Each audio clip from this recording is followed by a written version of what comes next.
Olá, meu quarto D, tudo bem com vocês? Mais um dia de aula. Lembrando que essa é a última semana de aula antes do nosso recesso. Espero que vocês estejam colocando todas as atividades em dias para ver se tira esses 10 dias de descanso de verdade, né?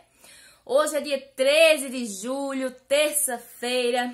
Vamos abrir aí a página 228 e 229 do nosso livrinho de língua portuguesa, tá?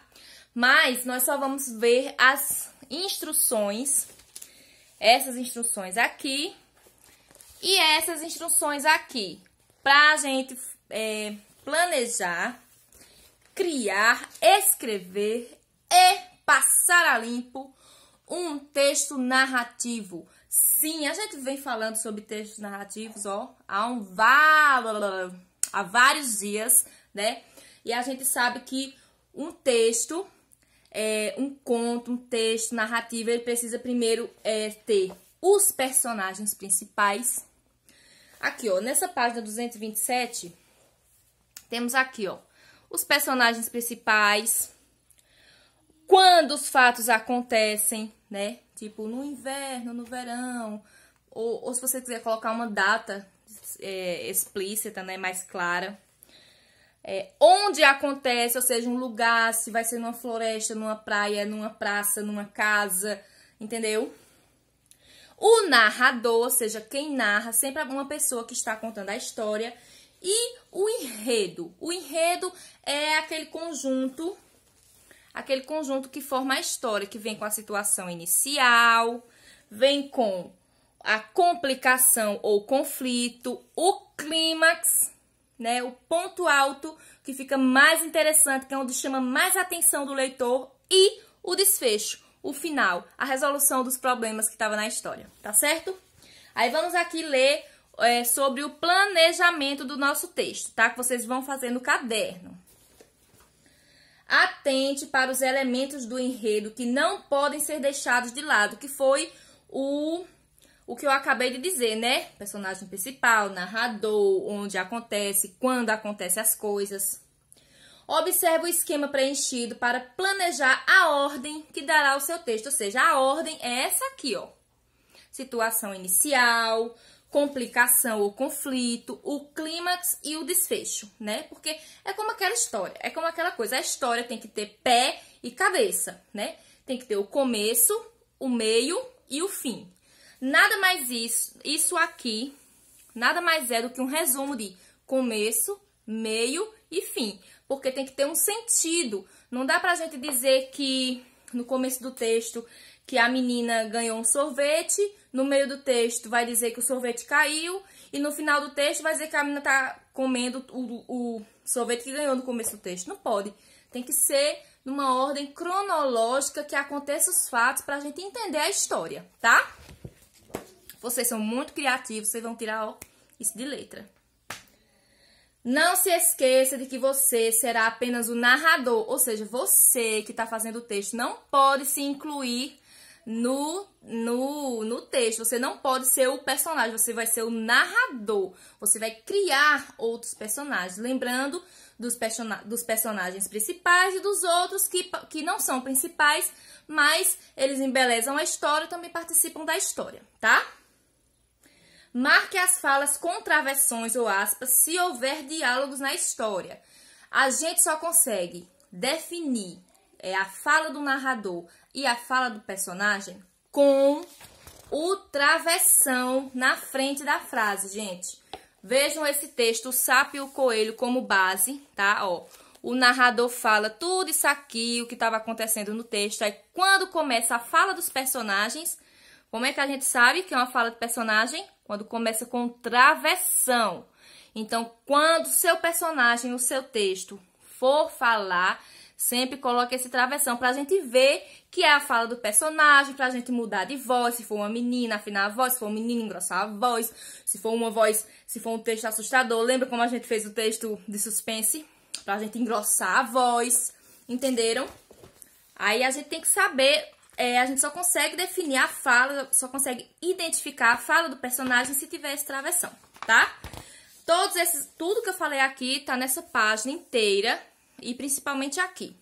Agora vamos para a revisão, ou seja, depois de você planejar o texto, você pode começar a escrever, aí não gostou de uma coisa, risca, mas diga, eu gostei do início dessa frase. Então, eu vou riscar e vou refazer o final, para depois você passar a limpo, porque às vezes quando a gente passa a limpo, ou seja, quando a gente lê novamente aquilo que escreveu, a gente consegue identificar algum erro, a gente consegue ver o que falta, a gente consegue acrescentar alguma coisa para deixar a história mais interessante, tá? Aí vamos aqui, ó. Releia seu texto atentando para a escrita das palavras, a pontuação, a organização dos parágrafos e dos diálogos, se houver, tá? Então, você fez seu texto todinho, tudo terminou. Aí, agora você vai reler seu texto, você vai se atentar se tá faltando algum tio, algum acento, algum travessão. Verifique também se dados importantes para a compreensão do leitor. Personagem, tempo, espaço, parte do enredo, para a gente entender a história, né? Porque se você vai contar de um passeio no parque, João estava passeando. Sim, passeando aonde? Então, a gente tem que ter essas informações para nós, leitores, que vai ler sua história, né? Saber e compreender minimamente o que é que vai acontecer na sua história, tá? Aí tem que se atentar, né, à compreensão do leitor, colocar personagem, tempo, espaço, parte do enredo, que não foram deixados de lado. Imagine que seu leitor não conhece o texto e precisa que tudo fique claro, que é uma verdade. Só quem conhece o texto, de verdade, é você que está escrevendo. Mas para eu entender, para outra pessoa que vai ler, entender, todas as informações têm que estar claras, senão a gente não vai entender a historinha, tá? Não façam com pressa, façam com calma, eu quero criatividade. Não se preocupem, não fiquem nervosos, tá? Depois, reescreva o que for necessário e passe a limpo o texto. Você vai reler, vai ver o que pode acrescentar, vai ver também o que pode retirar, né? Talvez você colocou 2 frases repetidas, né? Parecidas, aí não precisa, você retira ou refaz a frase. Aí passa a limpo, né? Deixa o texto bem bonitinho, organizado, com a letra cursiva bem linda e joga a fotinho pra gente ler lá no grupo, tá certo?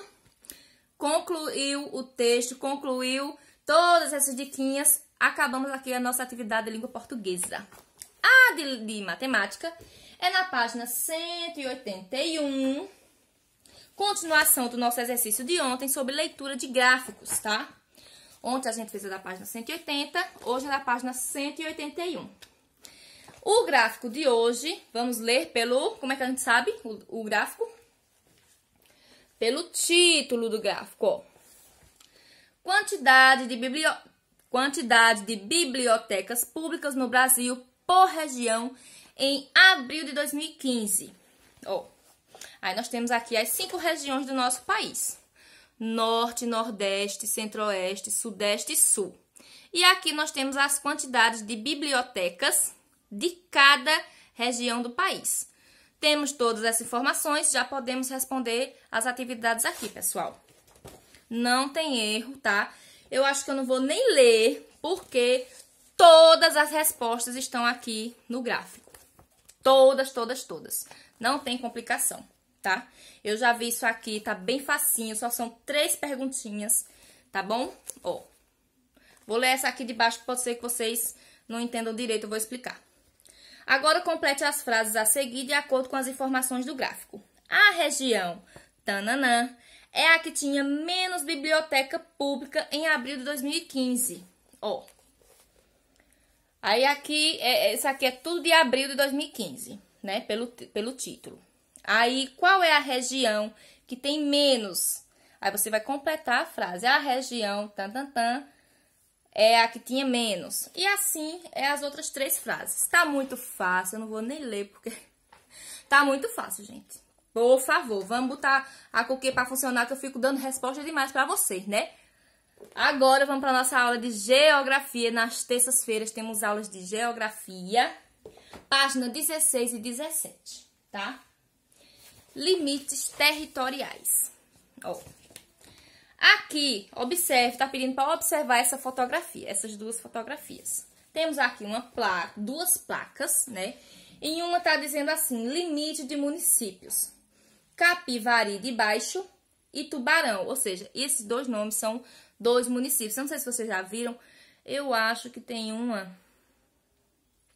Eu não sei se tem em Garanhuns. Eu acho que tem para Garanhuns, indo para Lajeado, tem assim, ó, limite de municípios.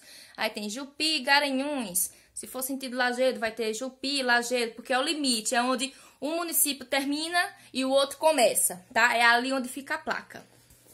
E aqui tem divisas de estado, é a mesma coisa, só que é por estado. Tipo, aqui termina o estado do Piauí e começa o estado do Maranhão. Tá vendo? Olha. Essas placas dão essas informações. Aí temos uma perguntinha aqui, ó, bem basiquinha. Na sua opinião, o que as placas estão informando? Eu já dei essa resposta, né? Porque a coisa que eu dou nessas aulas é resposta para esses meus alunos. É demais. Agora veja assim, ó. Capivari de Baixo e Tubarão.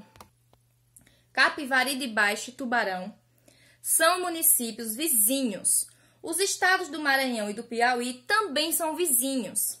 Quando um território é vizinho de outro, dizemos que eles fazem limite ou divisa, né? Por quê? Quando a gente olha no mapa aqui, ó, como é que a gente sabe que eles são vizinhos?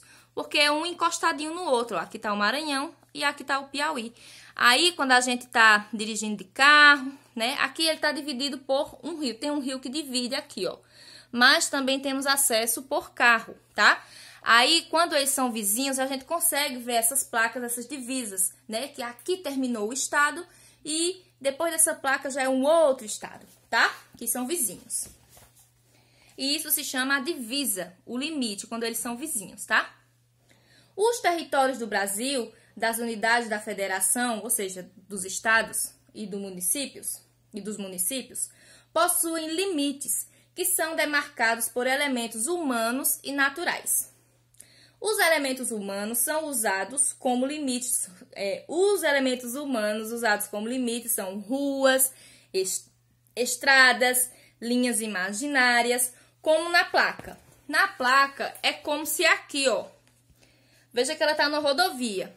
Aí é como se aqui tivesse uma linha imaginária, vamos supor. Esse caminhão, ele está aqui no Piauí. Quando ele cruzar essa placa, ou seja, a linha imaginária do placa, ele já vai estar no estado do Maranhão, entendeu? Aí tem também essa divisão de linhas imaginárias, tem a divisão por ruas, enfim, como a gente acabou de ler aqui. Os elementos humanos são os elementos naturais mais usados como limite são os rios e os elementos do relevo, como as serras, tipo, até a montanha é tal estado. Quando atravessar a montanha é outro estado. No rio, por exemplo, aqui, ó, temos o rio Parnaíba, que ele faz a divisa com o Piauí e o Maranhão. Quando você está começando no rio Parnaíba, você está no Piauí. Mas quando você atravessa o rio, você já vai chegar no Maranhão, tá certo? Essas são chamadas divisas naturais, tá? Os elementos naturais que fazem as divisas. Agora, observa a fotografia embaixo e o mapa. Aqui é o mapa do Nordeste, da nossa região Nordeste, com todos os nomes dos estados do Nordeste com suas capitais, tá? Agora, vamos responder as questões todas relacionadas ao mapa. Observe novamente o mapa acima e responda as questões. Que rio é usado como limite entre os estados do Maranhão e do Piauí? Eu acabei de dizer. Eu dou muita resposta. Você vai dizer o nome que faz a divisa do rio e do Piauí, tá? Aqui no mapa. Além do Maranhão, que outros estados fazem limite com o Piauí? Ó, o Piauí, nesse lado de cá, faz limite com o Maranhão. Mas do lado de cá, ele faz limite com outros estados. Aí você vai escrever o nome dos estados que eles fazem limite, ou seja, os outros estados vizinhos. Letra C. Qual rio é usado para demarcar o limite entre Bahia e Pernambuco? Nossa Pernambuco, ó. Aqui nós temos a Bahia e aqui nós temos Pernambuco. E nesse espaçozinho aqui em que pega Bahia e Pernambuco, tem um riozinho muito famoso nosso que faz a divisa. Como é o nome desse rio? Eu não vou nem dizer, tá? E tem um nome aqui no mapa. Agora, na 8ª questão. Observe novamente o mapa da página 14. ou seja, o mapa do Brasil. A gente aqui tá vendo o mapa do Nordeste. Aí, lá na página 14, vocês vão ver aqui, ó, no mapa do Brasil. E diga o nome das UFs, ou seja, dos estados que fazem limite com o seu estado, a UF onde você mora, a unidade federativa que você mora, o seu estado. Não precisa ir para o outro mapa, porque o nosso estado é rodeado só de vizinhos nordestinos. Ó, nós estamos aqui em Pernambuco, não precisa nem ir para o outro mapa. É só ver aqui, escrever o nome de todos os nossos vizinhos, tá? Nosso estado é um estado de centro. Aí a gente tem vizinho, ó, por tudo quanto é lado. Aí você vai escrever aqui, ó, o nome de todos os nossos vizinhos, tá certo? Terminou a nossa aula de hoje. Espero que tenha entendido tudo. E se não entendeu, já sabe. Corre lá no WhatsApp, me pergunta que eu tô à disposição de todos vocês, tá certo? Um beijo grande e até amanhã, se Deus quiser. Tchau, tchau. Tô aguardando as atividades.